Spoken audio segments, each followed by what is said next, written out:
Donc j'en ai un petit peu parlé de ce projet. C'est très simple, hein.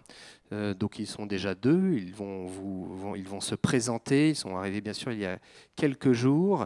Ce sont les membres de cette nouvelle communauté qui est basée à Alençon.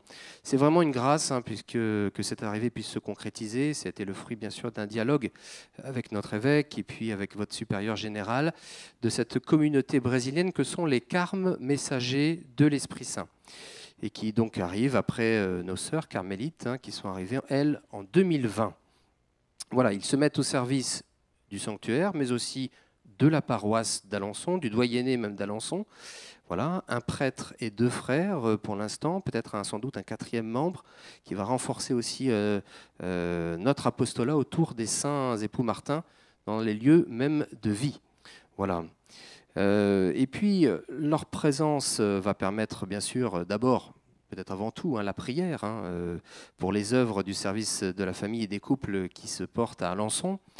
Et puis une aide pour les sacrements, et pour en particulier celui du pardon, de l'Eucharistie, donc avec le prêtre, avec le père Léandro. Vous savez peut-être qu'on a un seul prêtre au sanctuaire, hein, qui est le recteur, le père Thierry. Oui, il n'y a pas une flopée de chapelains. Donc le père Thierry, mais ça on le sait tous, est assez chargé, pas mal de droite et à gauche.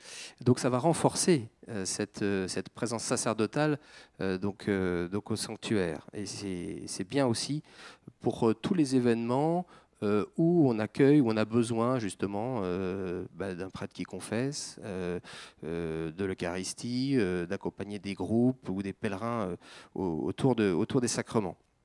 Et puis, beaucoup d'interventions vont pouvoir aussi être réalisées par les frères carmes, auprès des pèlerins, des familles, des groupes en retraite, et surtout des groupes de jeunes, hein, j'en parlais tout à l'heure, mais je pense vous allez le découvrir, ils sont jeunes, relativement jeunes.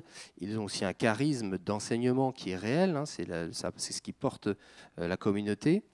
Et puis ce sera une aide pour diffuser, aider à la connaissance et à la compréhension de Saint Louis et Zélie.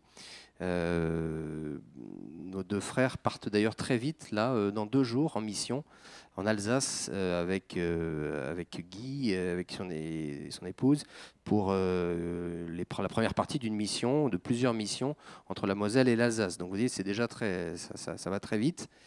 Et puis j'espère qu'ils seront aussi une aide pour nos contenus numériques, aussi sur Internet, pour nous aider. Alors votre soutien est vital, pourquoi? Parce qu'il va permettre de soutenir tout simplement leur présence, leur installation. Il faut les installer, leur formation aussi, un peu s'ils ont besoin de se former, et finalement de permettre de se rendre présents pour eux. Alors on les partage, entre guillemets bien sûr, avec la paroisse et le doyenné. Nous amenons notre bol au diocèse qui prend aussi en charge une bonne partie de leur installation, mais il y a évidemment des frais.